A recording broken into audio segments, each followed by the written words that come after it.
Hello day friends, कैसे हैं आप। आशा है आप सभी बढ़िया होंगे। स्वागत है आपका आपकी यूट्यूब चैनल देश में सोलह में।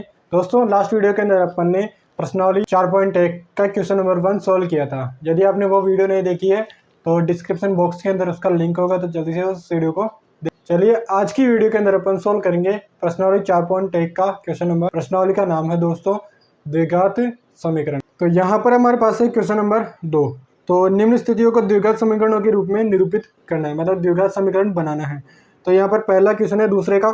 एक आयताकार भूखंड का क्षेत्रफल 528 वर्ग मीटर है। एक आयताकार भूखंड का क्षेत्रफल कितना है दोस्तों? 528 वर्ग मीटर। क्षेत्र की लंबाई उसकी चौड़ाई के दुगने से एक अधिक है। क्षेत्र की लंबाई उसकी चौड़ाई के दुगने से एक अधिक है। तो हमें भूखंड की लंबाई और चौड़ाई ज्ञात करनी है। ठीक है दोस्तों, तो यहाँ पर क्वेश्चन के हिसाब से अपन लिख लेते हैं पहले तो आयताकार भूखंड का क्षेत्रफल। भूखंड का क्षेत्रफल कितना है दोस्तों? 528 वर्ग मीटर है। क्वेश्चन कह रहा है कि लंबाई चौड़ाई के दुगने से एक अधिक है। तो अपन क्या करेंगे, माना चौड़ाई क्या है, भूखंड की चौड़ाई है x है, तो लंबाई क्या हो जाएगी? लंबाई बराबर हो जाएगा दोस्तों इसका दुगना, 2x प्लस दुगने से भी एक अधिक है लंबाई। तो अपने पास में चौड़ाई और लंबाई मिल चुकी है। अब अपने को आसानी से समीकरण बना सकते हैं। तो क्षेत्रफल दे रखा है अपने को 528 वर्ग मीटर। आयत का क्षेत्रफल क्या होता है दोस्तों? आयत का क्षेत्रफल बराबर होता है लंबाई इंटू चौड़ाई। क्या होता है? लंबाई गुणा चौड़ाई। क्या होता है? लंबाई गुणा चौड़ाई होता है। तो मान रख देंगे पर चौड़ाई कितनी है? x है और लंबाई कितनी है? 2x plus 1। 2x plus 1 into x. लंबाई इंटू चौड़ाई को दे रखा है कितना? 528 वर्ग मीटर। चलो अब इसको सॉल्व कर लेते हैं। तो इसको x के साथ मल्टीप्लाई करेंगे तो 2x स्क्वायर, x को 1 के साथ मल्टीप्लाई करेंगे तो x इक्वल टू 528। 528 उठाकर इधर लेकर आएंगे अपन, तो क्या हो जाएगा? 2x square plus x minus 528 equal to 0। अब दोस्तों ये तो अपने को क्वेश्चन के हिसाब से जो समीकरण बनानी थी वो मिल चुकी है। अब यदि अपने को क्वेश्चन के अंदर आगे और पूछता है कि लंबाई और चौड़ाई ज्ञात करनी है, तो किस प्रकार करेंगे? तो अपन क्या करेंगे, लंबाई और चौड़ाई भी ज्ञात करेंगे। तो मैं क्या करूँगा, जो बीच वाला पद है ना दोस्तों, x वाला पद, इसके इस प्रकार से टुकड़े करूँगा कि दो ऐसे टुकड़े करूँगा कि उनको यदि मैं मल्टीप्लाई करता हूँ तो मेरे पास मल्टीप्लाई है 528 और इसका 2x स्क्वायर का, यानी कि 528 इंटू 2x स्क्वायर। यदि मैं टुकड़े करूँ इसके x के बीच वाले पद के टुकड़े इस प्रकार करने हैं कि यदि मैं उनको मल्टीप्लाई करूँ तो आंसर कितना आएगा? जो इनका मल्टीप्लाई आएगा जो कि है 1056 एक्स स्क्वायर। तो मल्टीप्लाई करने पर क्या आना चाहिए? 1056 एक्स स्क्वायर, और जोड़ने या घटाने पर क्या आना चाहिए? वापस अपने पास में एक्स आना चाहिए। तो मैं इस प्रकार से टुकड़े करता हूँ। तो मैं टुकड़े करूँगा दोस्तों 2x स्क्वायर प्लस इसके टुकड़ा कर दिया मैंने 33x माइनस 32x माइनस 528 बराबर 0। अब यहाँ पर आप ध्यान से देखो, 33x में से 32x जाएगा तो वापस क्या बच गया? x बच गया। और यदि मैं इन दोनों को मल्टीप्लाई करता हूँ 30x और 32x को, तो मेरे पास मल्टीप्लाई आएगा इनका दोस्तों 1056 एक्स स्क्वायर। तो मैंने टुकड़े कर दिए। अब यहाँ पर जो कॉमन है उसको बाहर निकाल लेते हैं अपन। तो कॉमन यहाँ पर क्या आ रहा है? इस पद में सिर्फ x कॉमन आ रहा है, और यहाँ पर क्या आ रहा है दोस्तों? 16 कॉमन आ रहा है। तो निकालते हैं कॉमन। तो पहले में से x कॉमन आ रहा है, तो यहाँ पर क्या बच गया? यहाँ पर बच गया 2x, फिर प्लस 33, फिर यहाँ पर 16 कॉमन आ रहा है तो माइनस 16 को बाहर निकाला, यहाँ पर क्या बच गया? 2x, और यहाँ पर क्या बच गया? प्लस 33। अब यहाँ पर देखो 2x प्लस 33, 2x प्लस 33, तो इसको बाहर निकालेंगे 2x प्लस 33, और x यहाँ पर क्या बच गया? x और यहाँ माइनस 16 इक्वल टू 0 है। ठीक है, अब ये दोनों मल्टीप्लाई के अंदर है, तो या तो क्या हो जाएगा? x माइनस 16 बराबर 0, यह क्या हो जाएगा दोस्तों? 2x प्लस 33 बराबर 0। तो यहाँ से x बराबर 16 और यहाँ से x बराबर क्या आ जाएगा? माइनस का 33/2। दोस्तों यहाँ पर आयत की लंबाई और चौड़ाई ज्ञात करनी थी अपने को। तो लंबाई और चौड़ाई क्या होती है? हमेशा पॉजिटिव आती है, तो ये वाला मान तो अपन नहीं ले सकते। तो यहाँ पर x बराबर क्या लेंगे? 16। तो चौड़ाई क्या हो जाएगी दोस्तों? चौड़ाई थी x, तो x बराबर कितना है? 16। चौड़ाई 16 और लंबाई क्या थी? 2x plus 1। तो लंबाई बराबर 2 × 16 + 1, 16 दूना 32 और 1 33 मीटर। चौड़ाई कितनी आई दोस्तों 16 मीटर और लंबाई कितनी आ गई अपने पास में 33 मीटर। आई होप कि आपके समझ आया होगा। चलिए अगला क्वेश्चन सोल्व करते हैं दोस्तों। अपने पास में है इसका दूसरा क्वेश्चन। दो क्रमागत धनात्मक पूर्णांकों का गुणनफल कितना दे रखा है 306 है। हमें पूर्णांकों को ज्ञात करना है। तो धनात्मक पूर्णांक दोस्तों, तो एक क्वेश्चन के हिसाब से माना प्रथम धनात्मक पूर्णांक x है।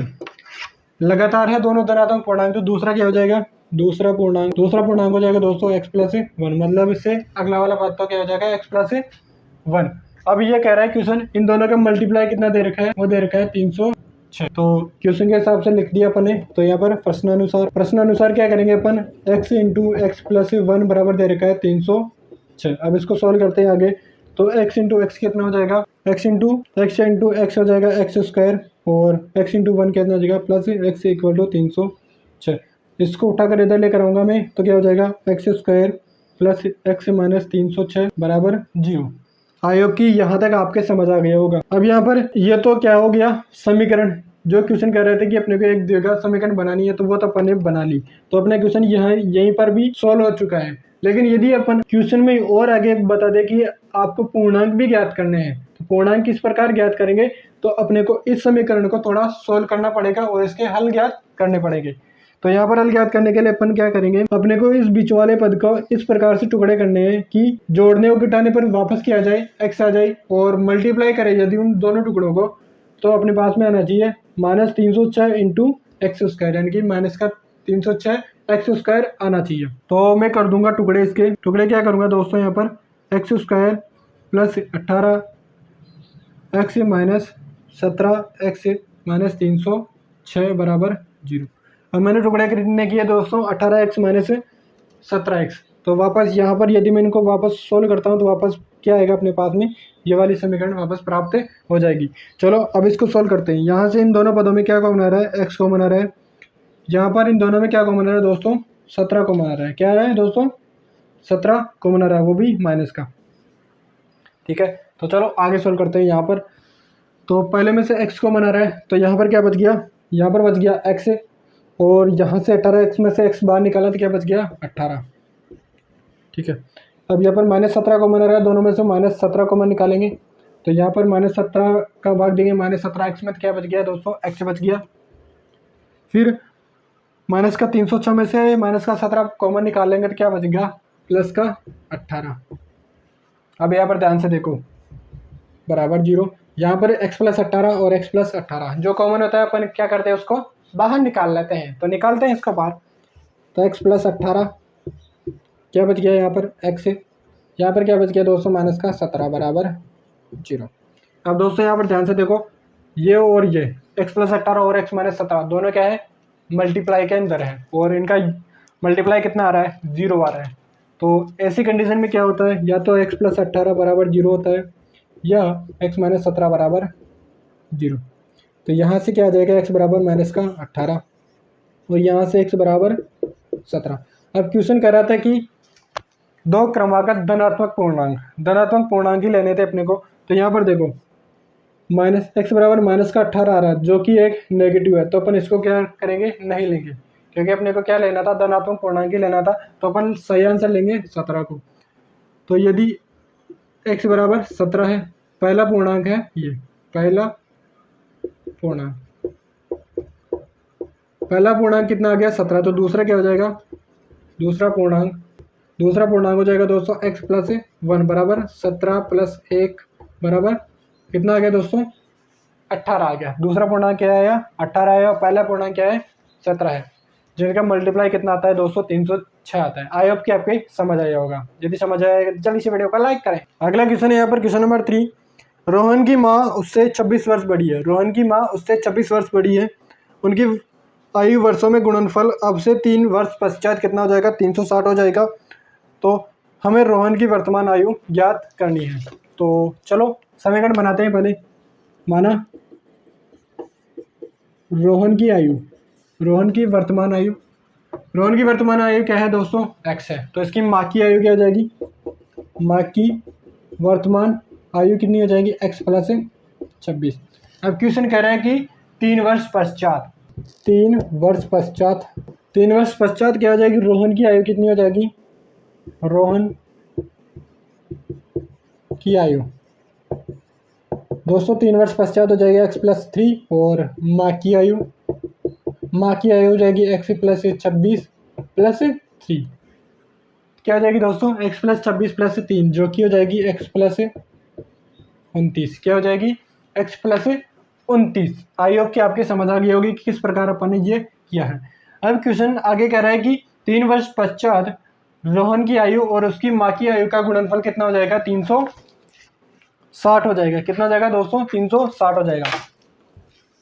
तो x प्लस 3 और x प्लस 29 इन दोनों का मल्टीप्लाई कितना हो रहा है, 360। अब ये समीकरण मिल चुकी है अपने को। अब इसको थोड़ा आगे सोल्व करके द्विघात समीकरण बनाना है। चलो सोल्व करते हैं। x को x के साथ मल्टीप्लाई करेंगे, x स्क्वायर, x को 29x के साथ तो 29x प्लस 3 को x के साथ 3x प्लस 3 को 29 के साथ कितना हो जाएगा, 3 हम 27 का 7 हासिल का 2, 3 दूना 6 और 2 8, 87 इक्वल टू 300। तो यहाँ पर इस पद को उठाकर लेंगे अपन इधर, तो x square plus 29x plus 3x कितना आ जाएगा, 32x प्लस 87 माइनस 360 बराबर 0। अब 87 में से यदि 360 जाएंगे तो कितना बचेगा, 273। तो x square plus 32x minus 273 equal to 0।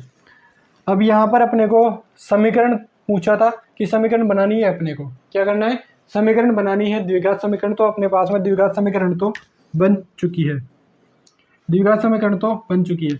अब यदि अपने को क्वेश्चन के अंदर आगे कहता है कि आपको रोहन और उसकी माँ की वर्तमान आयु ज्ञात करनी है, तो अपने को इस समीकरण को थोड़ा सोल्व करना पड़ेगा। चलो करते हैं इसको सोल्व।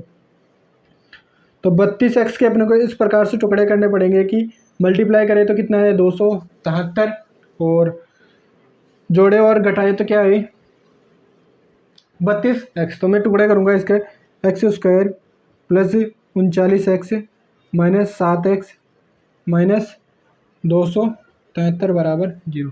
अब यदि मैं इन दोनों को मल्टीप्लाई करता हूँ तो आंसर क्या आता है, माइनस का 273 एक्स स्क्वायर, और यदि जोड़ता हूँ और घटाता हूँ तो वापस आता है 32x। अब यहाँ पर इन दोनों पदों में क्या कॉमन आ रहा है, x कॉमन आ रहा है, और यहाँ पर क्या कॉमन आ रहा है, 7 कॉमन आ रहा है। ठीक है, -7 कॉमन आ रहा है। तो निकालते हैं बाहर जो कॉमन आ रहा है। तो पहले में आ रहा है x, तो यहाँ पर क्या बच गया, यहाँ पर बच गया दोस्तों x, और यहाँ पर बच गया प्लस 39।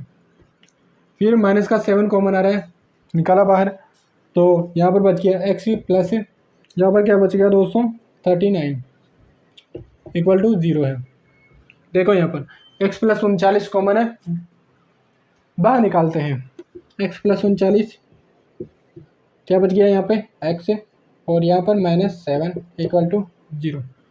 आई होप क्या आपको समझ आया होगा। x -7 और x प्लस 39 दोनों मल्टीप्लाई के अंदर है, और दोनों का मल्टीप्लाई कितना आ रहा है, 0 आ रहा है। यदि दो संख्याएं मल्टीप्लाई के अंदर है और इनका योग 0 आ रहा है, तो या तो पहला संख्या 0 के बराबर होगी या दूसरी संख्या 0 के बराबर होगी। तो यह क्या हो जाएगा, x प्लस 39 बराबर 0 या x -7 बराबर 0। तो यहाँ से क्या आ रहा है दोस्तों, माइनस का 39 और यहाँ से x बराबर 7।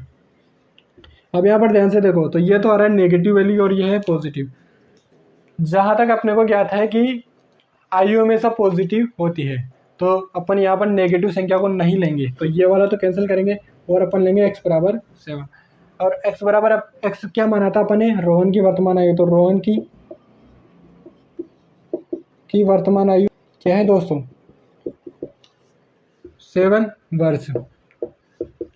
7 वर्ष, और उसकी माँ की आयु, माँ की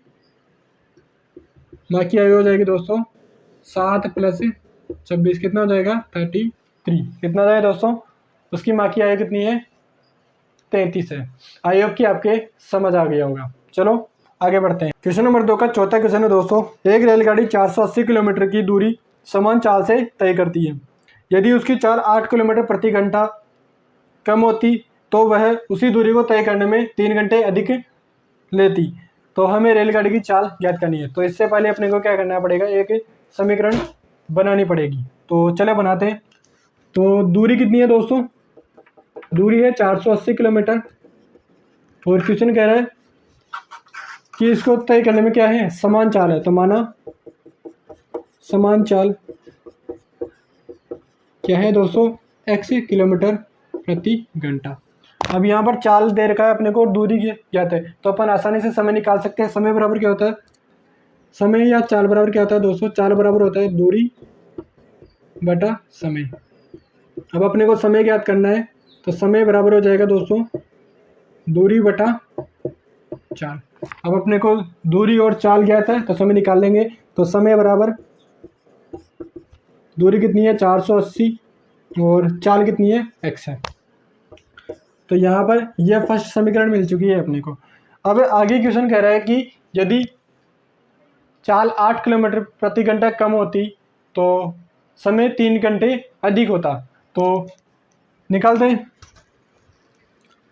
चाल 8 किलोमीटर प्रति घंटा कम है तो समय बराबर पूर्व समय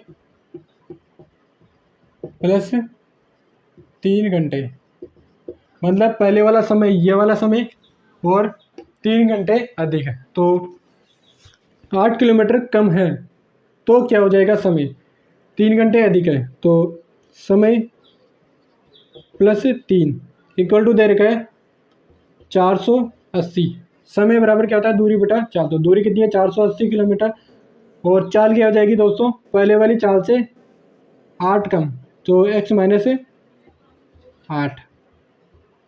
तो अब इसको सॉल्व करते हैं अपन आगे। तो यहाँ से समय बराबर क्या हो जाएगा, समय बराबर 480 अपॉन x माइनस 8 है माइनस का 3, ये 3 उधर जाएगा तो ये हो जाएगा।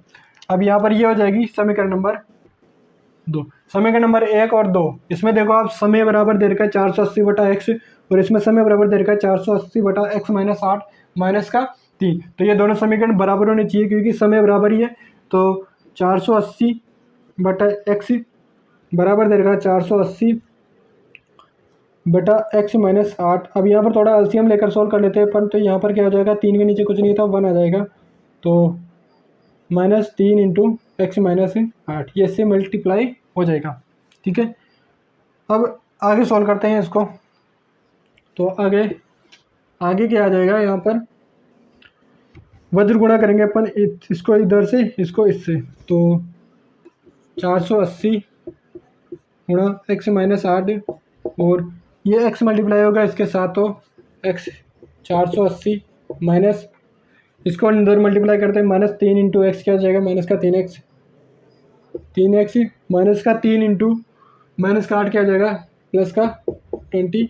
अब यहाँ पर इनको मल्टीप्लाई करते हैं अपन। तो 480 इंटू एक्स क्या हो जाएगा, 480x माइनस 480 इंटू 8 क्या हो जाएगा, -0 8 0 8 8 64 का 4 हासिल का 6 8 32 और 6 38 3840 इक्वल टू 480 इंटू एक्स क्या हो जाएगा, 480x minus 3x into x, तो माइनस का 3x square plus x into 24 कितना हो जाएगा 24x।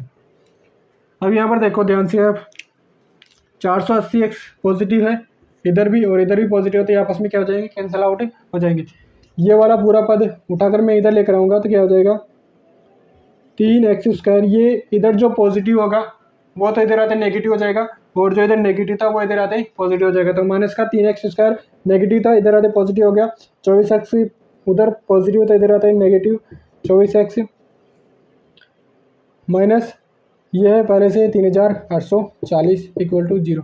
अब यहाँ पर ध्यान से देखो, इन सब में 3 का भाग जा रहा है तो मैं 3 का भाग दूंगा यदि पूरे में, तो क्या हो जाएगा एक्स स्क्वायर माइनस 3/8x और यहाँ पर भाग दूंगा यदि मैं 3 का, तो 3 एकम 3 3 दूना 6 3/24 0 इक्वल टू 0।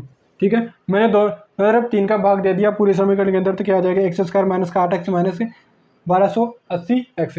अभी यहाँ पर ये समीकरण मिल चुकी है अपने को। क्वेश्चन ने पूछा था कि आपको क्या करना है, समीकरण ज्ञात करनी है, तो समीकरण तो अपन ने ज्ञात कर ली है। अब यदि अपन इसको आगे चाल ज्ञात करना चाहें तो करेंगे इसको सोल्व।